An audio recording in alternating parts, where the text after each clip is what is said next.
दोस्तों, जब कभी प्रेम और त्याग की बात की जाती है तो कृष्ण और राधा का नाम सबसे पहले आता है।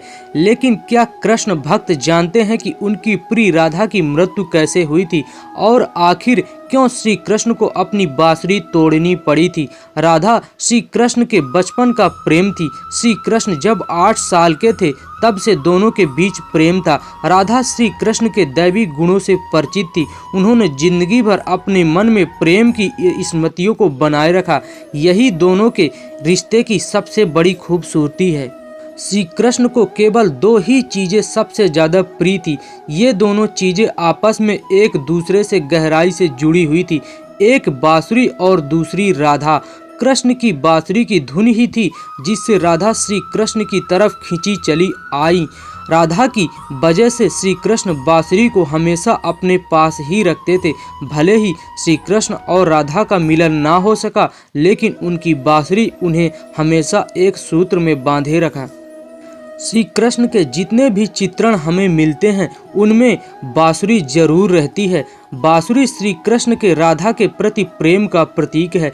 वैसे तो राधा से जुड़े कई अलग अलग विवरण मौजूद हैं, लेकिन एक प्रचलित कहानी नीचे दी गई है। भगवान श्री कृष्ण से राधा पहली बार तब अलग हुई जब मामा कंस ने बलराम और कृष्ण को आमंत्रित किया। वृंदावन के लोग यह खबर सुनकर दुखी हो गए थे। मथुरा जाने से पहले श्री कृष्ण राधा से मिले थे। राधा कृष्ण के मन में चल रही हर गतिविधि को जानती थी। राधा को अलविदा कह कृष्ण उनसे दूर चले गए। कृष्ण राधा से यह वादा करके गए कि वह वापस आएंगे, लेकिन कृष्ण राधा के पास वापस नहीं आए। उनकी शादी भी रुक्मणी से हो गई। रुक्मणी ने भी श्री कृष्ण को पाने के लिए बहुत प्रयास किए। श्री कृष्ण से विवाह के लिए वह अपने भाई रुक्मी के खिलाफ चली गई। रुक्मणी ने श्री कृष्ण को एक प्रेम पत्र भी भेजा था कि वह आकर उन्हें अपने साथ ले जाएं। इसके बाद श्री कृष्ण रुक्मणी के पास गए और उनसे शादी की।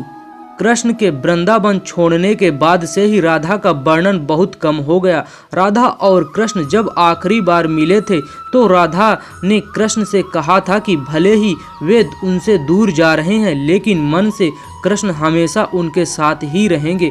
इसके बाद कृष्ण मथुरा गए और कंस और बाकी राक्षसों का वध किया। इसके बाद प्रजा की रक्षा के लिए कृष्ण द्वारका चले गए और द्वारकाधीश के नाम से लोकप्रिय हुए।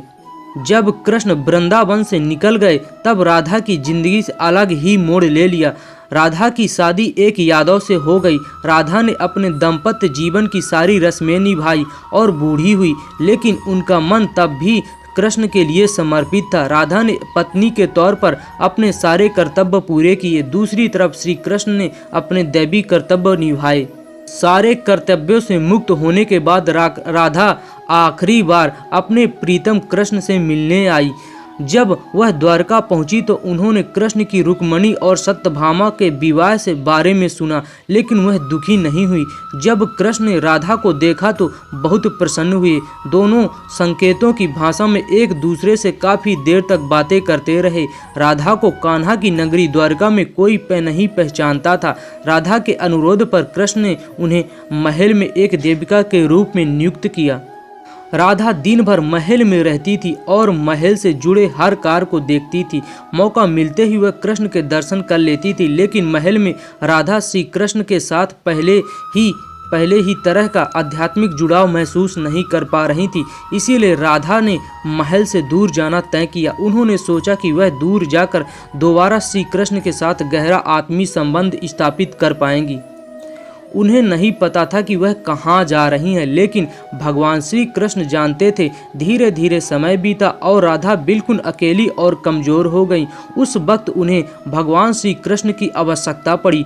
आखिरी समय में भगवान श्री कृष्ण उनके सामने आए और कृष्ण ने राधा से कहा कि वह उनसे कुछ मांगे, लेकिन राधा ने मना कर दिया। कृष्ण के दोबारा अनुरोध करने पर राधा ने कहा कि वह आखिरी बार उन्हें बांसुरी बजाते देखना चाहती हैं। श्री कृष्ण ने बांसुरी ली और बेहद सुरीली आवाज में बजाते हैं। श्री कृष्ण ने दिन रात बांसुरी बजाई जब तक राधा आध्यात्मिक रूप से कृष्ण में विलीन नहीं हो गई। बांसुरी की धुन सुनते सुनते राधा ने अपने शरीर का त्याग कर दिया। कृष्ण जानते थे कि उनका प्रेम अमर है। इसके बावजूद वे राधा की मृत्यु को बर्दाश्त नहीं कर सके। कृष्ण ने प्रेम के प्रतीकात्मक अंत के रूप में बांसुरी तोड़कर झाड़ी में फेंक दी। उसके बाद भगवान श्री कृष्ण ने जीवन भर बांसुरी या कोई अन्य वादक यंत्र नहीं बजाया। राधे राधे दोस्तों, जय श्री कृष्ण। दोस्तों कई लोगों के मन में यह सवाल जरूर आता होगा कि आखिरकार इन तीनों देवों में से सबसे शक्तिशाली देवता कौन है। ब्रह्मा जी जिन्हें इस सृष्टि का रचयिता माना जाता है, विष्णु जी जिन्हें इस सृष्टि का पालनहार कहा जाता है, या फिर महेश जी जिन्हें इस सृष्टि का विनाशकारी समझा जाता है। तो चलिए जानते हैं। दरअसल इन तीनों देवों की शक्ति जानने के लिए हमारे पास 3 ऐसी मान्यताएं हैं, जिसमें से पहली मान्यता शिव पुराण है, दूसरी मान्यता भागवत गीता और तीसरी मान्यता सप्त ऋषियों में से है। तो चलिए एक एक करके जानते हैं। सबसे पहले जानते हैं शिव पुराण के अनुसार एक बार ब्रह्मा जी और विष्णु जी में विवाद हुआ कि दोनों में सर्वश्रेष्ठ कौन है। विवाद इतना बढ़ा था कि दोनों में युद्ध की नौबत आ गई। तभी उन दोनों के बीच एक अग्नि स्तंभ प्रकट हो जाता है। तब ब्रह्मा जी और विष्णु जी ने यह तय किया कि जो भी इसके अंत को सबसे पहले पहुंचेगा वही सर्वश्रेष्ठ होगा। इसके बाद भगवान विष्णु अंत तक पहुंचने के लिए नीचे की तरफ जाते हैं और ब्रह्मा जी ऊपर की तरफ। दोनों में से किसी को इसका अंत नहीं मिला। भगवान विष्णु ने अपनी हार स्वीकार कर ली, लेकिन ब्रह्मा जी ने बताया कि उन्हें इसका अंत मिल गया है, लेकिन यह असत्य था। ब्रह्मा जी के असत्य बोलते ही उस अग्नि स्तंभ से भगवान शिव प्रकट हो जाते हैं और ब्रह्मा जी के जो मुख असत्य बोला था उसे काट देते हैं और श्राप दिया कि आज से इस संसार में आपकी पूजा नहीं होगी, और भगवान विष्णु को अपने समान पूजे जाने का वरदान दिया। यह कथा शिव पुराण की है और इसके मुताबिक भगवान शिव सबसे बड़े हैं। अब बात करते हैं भागवत गीता के अनुसार। एक बार सप्तऋषि आपस में चर्चा कर रहे थे कि त्रिदेवों में सबसे शक्तिशाली कौन है। तब उन्होंने तीनों देवों की परीक्षा लेने के लिए भृगु ऋषि को चुना। भृगु ऋषि सबसे पहले ब्रह्मा जी के पास जाते हैं और उनका अपमान करते हैं, जिससे ब्रह्मा जी बहुत क्रोधित हो गए। इसके बाद भृगु ऋषि भगवान शिव के पास गए और उनका अपमान किया। उसके बाद भृगु भगवान विष्णु के पास गए। तब भगवान विष्णु जी आराम कर रहे होते हैं। भृगु ऋषि ने जाकर उनकी छाती पर लात मारी। ऐसा करने से भगवान विष्णु जरा भी क्रोधित नहीं होते, बल्कि भृगु ऋषि से पूछने लगते हैं कि कहीं उनके पांव पर चोट तो नहीं आई, क्योंकि मेरी छाती का भाग बहुत कठोर है जिससे आपको चोट पहुंच सकती है। भगवान विष्णु की बात सुनकर भृगु ऋषि ने उनसे माफी मांगी और सप्त ऋषियों ने माना कि भगवान विष्णु ही सबसे बड़े देवता हैं। अब बात करते हैं सप्त ऋषियों के, जिसके अनुसार एक बार तीनों देवता साथ बैठे होते हैं। तभी महादेव के मन में यह प्रश्न आया कि मैं इस सृष्टि का विनाशकारक हूँ, तो क्या मैं ब्रह्मा और विष्णु का भी विनाश कर सकता हूँ। तब शिव जी के ऐसे विचार से ब्रह्मा जी और विष्णु जी मुस्कुराने लगे। फिर ब्रह्मा जी ने कहा कि आप मुझ पर अपनी शक्ति का प्रयोग कीजिए। फिर शिव जी ने अपनी शक्ति का प्रयोग ब्रह्मा जी पर किया, जिससे ब्रह्मा जी जलकर भस्म होते हैं, राख का ढेर हो गए। तब ये देखकर भगवान शिव को चिंता हुई कि अब इस संसार का क्या होगा, लेकिन तभी उस राख के ढेर से आवाज आई कि मुझे कुछ नहीं हुआ, बल्कि अपनी शक्ति से इस राख का निर्माण हुआ है, और जहाँ निर्माण होता है वहाँ मैं होता हूँ। उसके बाद भगवान विष्णु जी मुस्कुराए और शिव जी से कहने लगे कि आप अपनी शक्ति का इस्तेमाल मुझ पर करिए। इस पर संसार का संरक्षक हूँ। मैं भी यह जानना चाहता हूँ कि आपकी शक्तियों का मुझ पर क्या असर पड़ता है। तब शिव जी ने अपनी शक्तियों का प्रयोग करते हुए भगवान विष्णु को भी राख का ढेर बना दिया, लेकिन उस राख के ढेर में से आवाज आई कि महादेव मैं भी यही हूँ, मुझे भी कुछ नहीं हुआ, कृपया अपनी सारी शक्ति का प्रयोग करें। जिसके बाद उस राख का सारा ढेर गायब हो गया, लेकिन उसमें से एक कण रह गया जिसमें से भगवान विष्णु जी प्रकट हुए, और ये साबित हो गया कि भगवान विष्णु ही सबसे बड़े भगवान हैं। लेकिन इसके बाद शिव जी ने सोचा कि यदि मैं खुद का विनाश कर लूं तो क्या ब्रह्मा और विष्णु का नाश होगा, क्योंकि यदि मैं यानी विनाश नहीं होगा तो रचना नहीं होगी, और रचना नहीं होगी तो संरक्षक की क्या जरूरत है। भगवान शिव के ये विचार भगवान विष्णु जी के जान चुके थे, तभी भगवान शिव जी अपने आप को भस्म करके राख का ढेर हो जाते हैं। फिर उसके बाद बिल्कुल वैसा हुआ जैसा उन्होंने सोचा था। भगवान विष्णु और ब्रह्मा जी दोनों भी उनके साथ राख का ढेर हो गए, लेकिन तब सृष्टि में अंधेरा छा जाता है और केवल राख का ढेर ही नजर आ रहा था। तभी उस राख के ढेर में से आवाज आती है कि यहाँ पर राख का निर्माण हुआ है और जहाँ निर्माण होता है वहाँ मैं होता हूँ। तभी उस राख के ढेर से ब्रह्मा जी निकले, उसके बाद उसी के ढेर से विष्णु जी निकले और फिर शिव जी, क्योंकि जहाँ रचना होगी वहाँ संरक्षक होगा और जहाँ संरक्षक होगा वहाँ विनाश जरूर होगा, जिससे भगवान शिव को यह साबित हो जाता है कि त्रिदेवों का विनाश असंभव है। इसीलिए तीनों देव एक समान हैं, तीनों देव एक दूसरे से परस्पर जुड़े हैं, इनकी तुलना करना व्यर्थ होता है दोस्त। ऐसी छोटी छोटी रोचक जानकारियाँ पाने के लिए हमारे चैनल को लाइक शेयर सब्सक्राइब जरूर करें। दोस्तों, भगवान शिव को हमेशा त्रिशूल के साथ धारण किए हुए दर्शाया जाता है। त्रिशूल भगवान शिव का सबसे प्रिय अस्त्र है।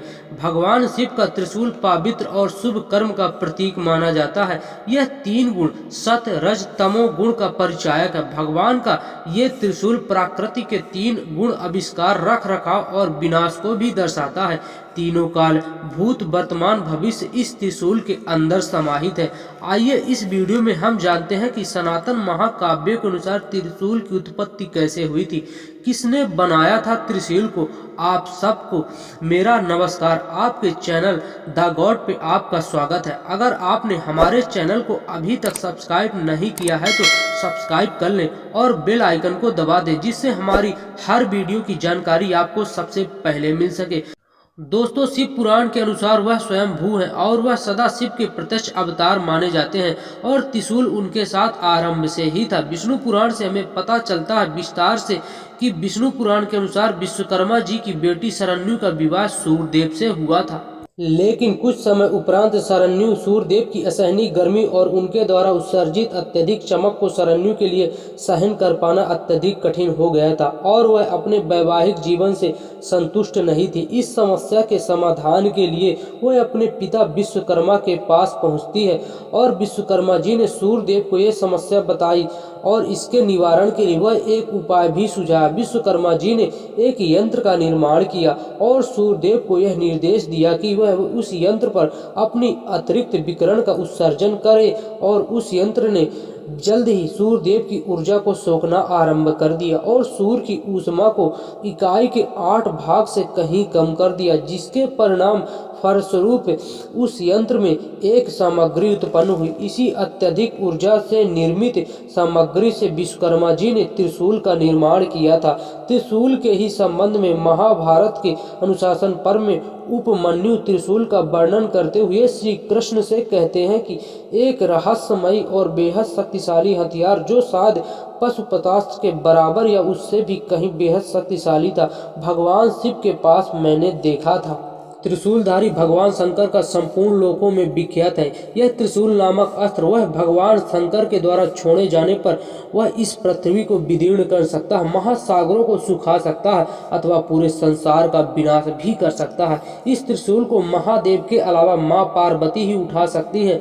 शत्रु को आघात देकर वह पुनः महादेव की हाथों में आ जाता है। इसके द्वारा आघात लगे व्यक्ति को जीवित नहीं किया जा सकता है। हाँ, अगर शिव जी की इच्छा और हो तो बात अलग है। त्रिशूल के 3 नोके 3 गुणों, 3 लोकों और 3 नारी और 3 क्रियाओं का प्रतीक है।